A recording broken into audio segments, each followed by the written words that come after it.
Hey soldiers, the Titan, the submersible that was going to view the wreckage of the Titanic, it is officially run out of oxygen. At this point, ran out of oxygen around 6 a.m. The morning of June 22nd, 2023, and it is now 9:21 a.m. Eastern Daylight Time on the East Coast. So, unfortunately, doesn't look too good. We're bringing you a follow-up because this story actually has now intersected with a major American company.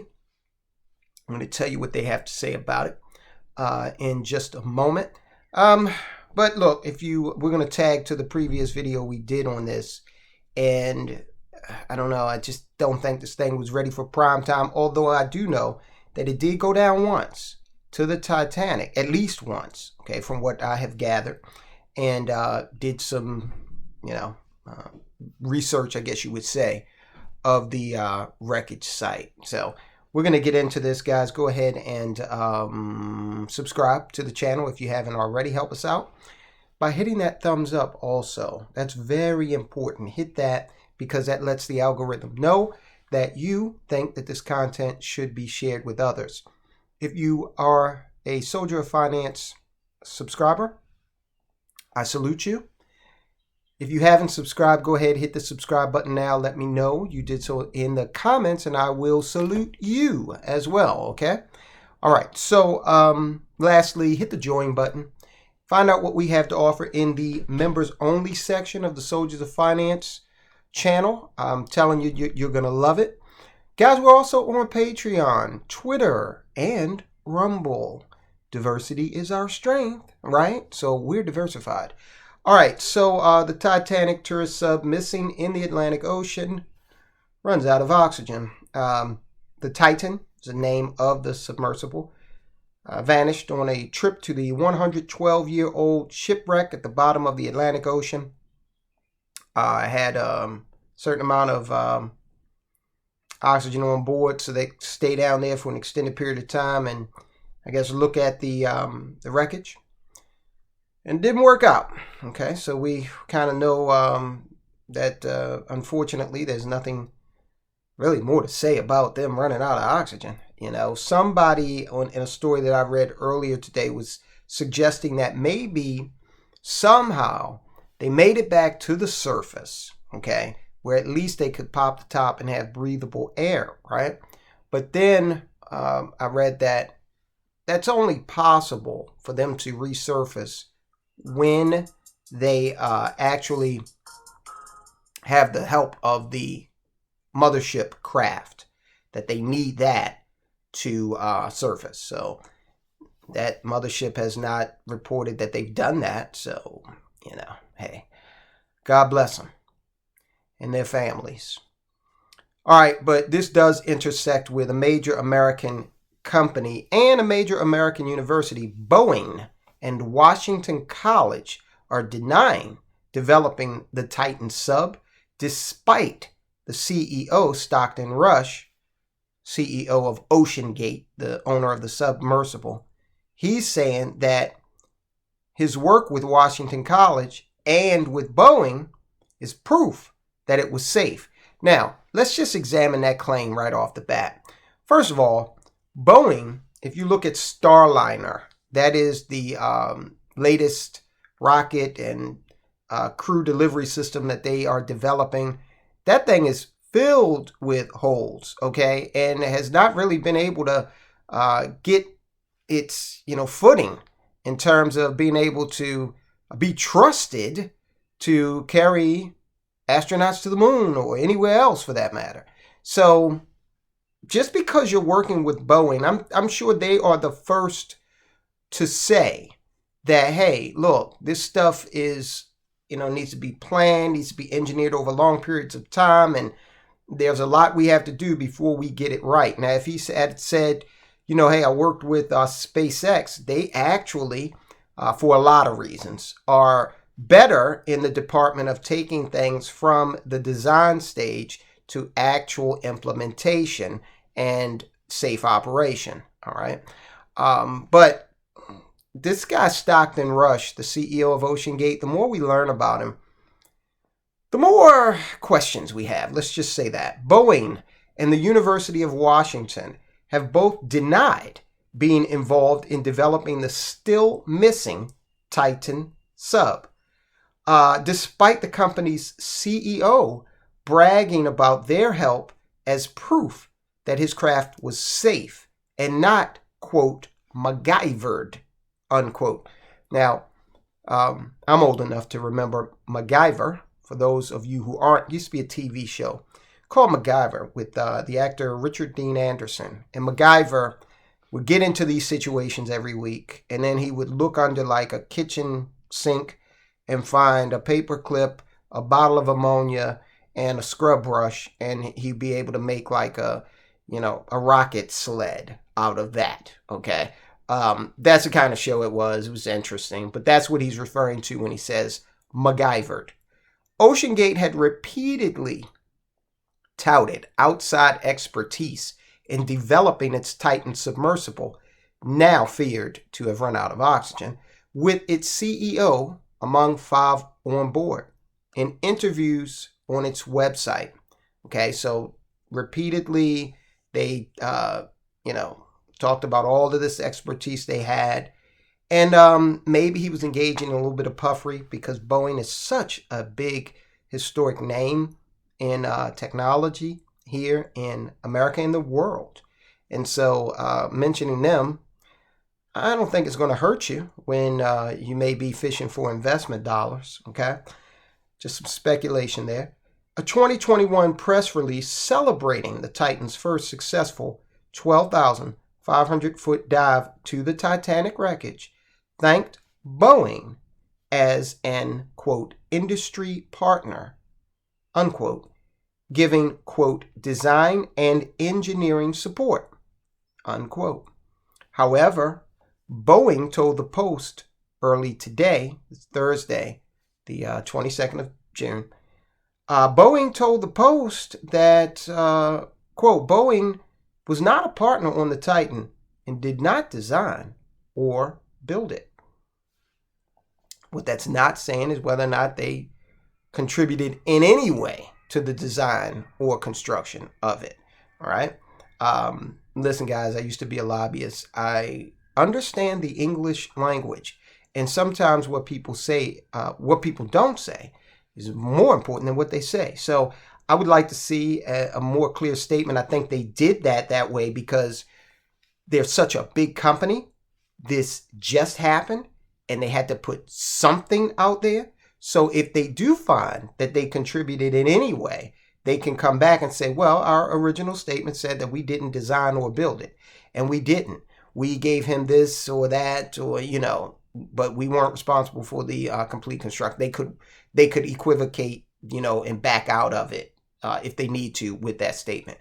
OceanGate's CEO, Stockton Rush, who was piloting the still missing sub, had also name-checked Boeing as well as the University of Washington in a now viral interview with CBS News, in which he showed off how his deep diving sub was run by a video game controller. Now, I do know that the U.S. Navy has technology on their submarines and submersibles that looks a lot like a video game controller. But trust me, the U.S. Navy is not running over to GameStop and picking up a, controller off the retail market and then fusing it with their technology. They're not doing that. And listen, a video game controller, and Stockton Rush is on record as saying that this is off the shelf. This is not something that was designed and just happened to look like a video game controller. This was off the shelf, all right? This is not designed to work in the environment that he had it in. Did he test this thing for saltwater exposure, for example? Is he confident that there is going to be no problems at all with this thing working over a period of time after being exposed to the environment that he had it in? All right. That's why I say, whoever made this controller, they damn sure didn't make it to be exposed to the conditions that he was running it in. Okay, and I'm sure that their lawyers are confident that they could make a case if anybody comes their way seeking redress that, hey, we designed this for, somebody to sit in their living room on dry land and play a game in a non-hostile environment. Challenged over concerns it appeared to have, quote, some elements of MacGyver, jury-rigged-ness, unquote. Stockton Rush confidently stated that only certain things, this is a quote, this is a kind of ham-handed quote, so I'm going to, quote, certain things, only, quote, certain things that you want to be buttoned down, unquote. Not quite sure what he means by that, but if I'm going 12,500 feet beneath the ocean, I don't want just certain things to be nailed down. I want it all to be nailed down. Okay? I'm funny that way. I'd like to be, fair. Things happen. I get it. But that statement just makes it seem like he was comfortable with cutting a corner here or there. And, if he wanted to do that with his life, okay. All right. I like I told you in the last video about this subject, I was a skydiver. I get it. You want to get out there and get into some adventurous activity, fine. But when you start involving other people, okay, and making them believe a situation is safer than it is so they can't make an informed decision, that's a big problem. So the pressure vessel is not MacGyvered at all, he goes on to say. That's where we worked with Boeing and NASA and the University of Washington, he said. Now, I haven't heard NASA come out and say anything just yet. Everything else can fail. Your thrusters can go. Your lights can go. You're still going to be safe, he said at the time. Okay? However, the University of Washington told CNN that its applied physics laboratory's only work with OceanGate had nothing to do with the missing vessel. The lab was not involved in the design, engineering, or testing of the Titan submersible used in the RMS Titanic expedition. University spokesperson Victor Balta told the network late on Wednesday. While OceanGate did use testing tanks at the University of Washington School of Oceanography for 9 tests between 2016 and 2022, it was on a contract basis without any assistance from university researchers. So he paid for the facilities, okay? They didn't come in and say, we're a full-fledged partner with you. He paid for the facilities. It's just like saying, let's take it back to the controller that he had. Let's say whoever developed that controller, I don't know any video game manufacturers. I think, is EA Sports still out there? Let's say Microsoft. They've got a game system. Okay, so Microsoft developed that particular component that was never meant to be used in the way that he used it, but they developed it and he's using it. So it sounds like if that were the case, he would have thrown Microsoft's name in there maybe and tried to puff it up a little bit, puff up the operation a little bit by saying, yeah, when we worked with Microsoft on this too, or they were involved somehow. I don't know. University of Washington personnel did not provide any verification or validation of any OceanGate equipment as a result of the test. Okay. In fact, OceanGate CEO previously said that he only used the lab at night when other people were not around. He admitted that the hull of the prototype, only a third of the size of the Titan, imploded during those tests, shaking the building and blowing out the lab's pressure sensors, which Rush had to replace. Now, okay, you see that kind of thing in testing. It was a mock-up. All right, I'd rather see it happen there than in a live environment, right? Balta said that its $5 million research deal with OceanGate was scrapped early after, quote, only $650,000 worth of work was completed.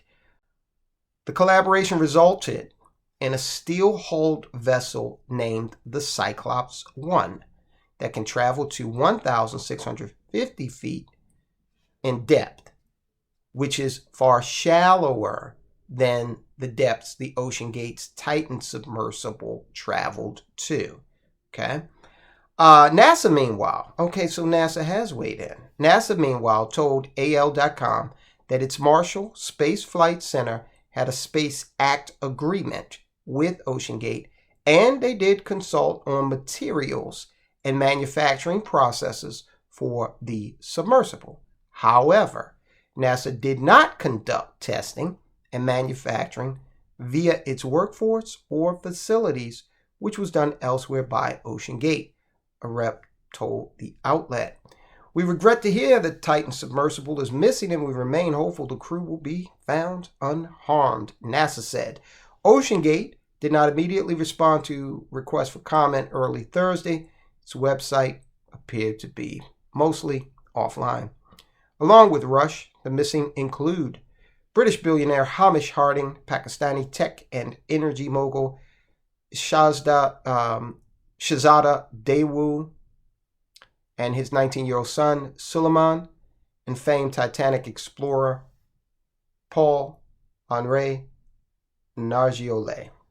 All right, so this is an unfortunate occurrence, but we needed to mention this from the standpoint of these corporations that, still, the jury's out as far as I'm concerned on whether Boeing had any involvement. But Boeing is, big company. And so their lawyers are going to say, wait just a minute. You know how those tort lawyers do. They come after the folk with the big pockets. And we got big, deep pockets. And so let's see if we can, limit our liability here. Let's take a look at Boeing's stock. All right, so 200 sitting just above 204. Year to date, they're up almost 5%. So yeah, these lawyers are saying that, let's get in front of this, especially considering who was on board. Okay, there was some pretty noteworthy folk on board. And in fact, they all were, right? Even down to the CEO. I mean, he's CEO of this company. So there are going to be some attorneys that want to find out what the hell went on. All right, guys. So look, go ahead and check out the previous video we did on this, talking about this affair that has unfortunately occurred.